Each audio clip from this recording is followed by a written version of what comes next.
Welcome back, everybody, to week 2 of our study on white fragility. So today we're going to be looking at chapters 1 through 4 of the book, and we'll be sharing actual highlights from the study itself that happens on Sunday evening via Zoom. But you're going to get a recap of what was discussed and shared, the questions that were asked, and some of the key concepts in the book as well. So to get us started, Doug is going to read our scripture focus, which comes back each week to help us stay focused and remember what the point of this study is.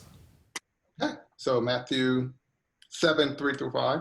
Yes. Why do you look at the speck of sawdust in your brother's eye and pay no attention to the plank in your own eye? How can you say to your brother, let me take the speck out of your eye, when all the time there's a plank in your own eye? You hypocrite. First take the plank out of your own eye, then you will see clearly to remove the speck from your brother's eye. Thank you, Doug, for sharing that scripture with us. It's such a fitting passage for us and a fit reminder, because we need to remember that this study and reading this book and the point of this dialogue is to take the plank out of our own eye. It's not to point the finger at another political party, another religious group, another racial group. The point of this study is to reflect and look inward. And so just a constant reminder that we're doing the painful, hard work of taking the plank out of our own eye. So in a moment, Doug is going to share his thoughts on chapters 1 and 2 from the book. Chapter 1 being the challenge of talking to white people about racism. And in that chapter, the author really hits home why it's so hard for us. Because it's challenging to look at whiteness as a whole, instead of just my individual part as a white person. And in chapter 2, entitled Racism and White Supremacy, we begin to look at some really important definitions that will play a role throughout the entire book. So thank you, Doug, for sharing your thoughts on some of those with us. Hello, everyone. I just realized I didn't say hello to everyone, so hello. So I took a few nuggets from chapter 2, and it's really rich, to be honest with you. So I won't do it justice. Let me just go ahead and make that disclaimer, because it's so full. But one of the things that prior to even starting this, we were talking about the idea of stepping into it or step in it. And I was like, wow, Robin stepped in it from the introduction to chapter 1, especially into chapter 2, where she talks about racism and white supremacy. And I'm of the opinion, I like to define terms whenever I think about something. What does it mean? What does it not mean? Do we have a shared understanding of what it is, so that we can talk from the same vantage point? And I like the way that she sort of broke up racism and white supremacy, because it's not the same thing, right? And I think you guys have been reading, so you know that, and the whole idea of that we all have some racist tendencies, but it's not the same as white supremacy or institutionalized racism. I'm just going to use my own terms for this. And the whole notion that race is a social construct. I think Doug is exactly right, that the terms we use and how we define them is incredibly important. And we introduced some of these terms last week in the first video of the series. But this week in the small group discussion, we specifically tried to define in our groups what is racial prejudice, what is racial discrimination, and what is racism. Now, there was a wide range of views, but according to the author, her definitions are that racial prejudice is when you have a prejudgment of someone without any actual knowledge of them. So we make prejudgments based on somebody's race or socioeconomic status or whatever it may be, but when we do it based on race, it's called racial prejudice. And when we act on those racial prejudice, whether consciously or unconsciously, it's called racial discrimination. And the author, she's quick to point out we all discriminate, because it's something that we're raised with. It's something we're encultured into. And now racism is bigger than any one individual, because racism is is the structural oppression, the large scale. It's where a majority group whose racial collective prejudices and discrimination become backed by legal authority and by power and by the structures and systems in place.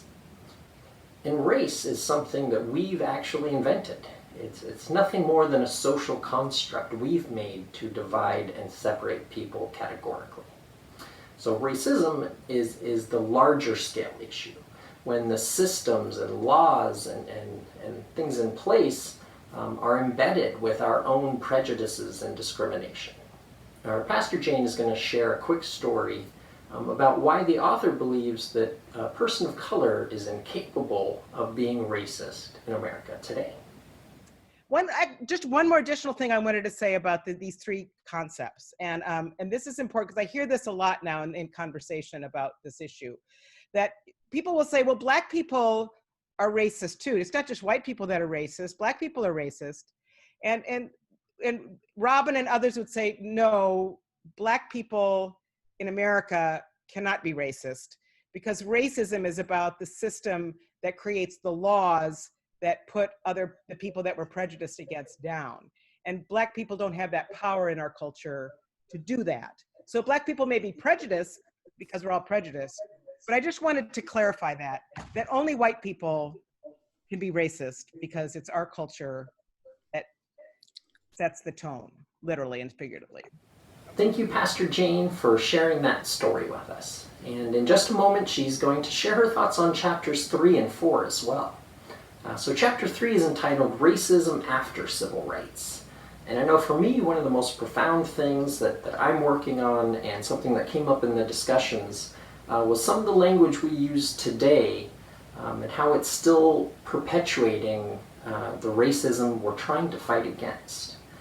So there's common things we say or we're taught to say, such as, I don't see color, or I don't see race, and how that might come from the best of intentions, but in reality it's discounting the first-hand experience of the person of color.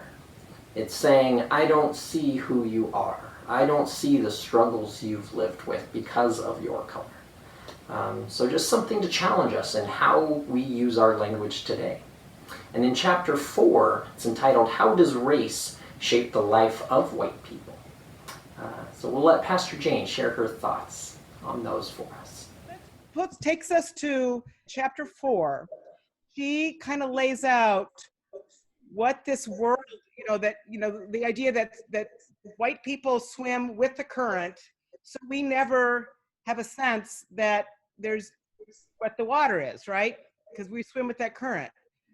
But if you're not swimming against that current, you notice that the water's always coming to you. So she does a really good job about what it's like to grow up as a white person in America and not to really notice the racism that occurs, because we never ever have to question, we never have to experience our own color of skin. And that is different from people of color in this country. Thank you again, Pastor Jane. And I know for me, one of the really compelling ideas that stood out from this reading so far is that we are not innocent of perpetuating racism. And it's very easy for us to try and distance ourselves from the issues and from the discussion, saying that as long as I'm not racist, then the problem isn't as real or isn't as prevalent as I thought. But one of the things we're learning as we're taking that speck out of our eye is that we are all culpable and play a role. And it's not meant to beat us up, but it's meant to help us learn. And it's meant to help us grow so that we can affect change. So thank you to everybody for participating in this study. And next week we'll look at chapters 5 through 8. So thank you again. Please continue to read and follow along and share your thoughts in the comments as well. And I hope to see you again next week.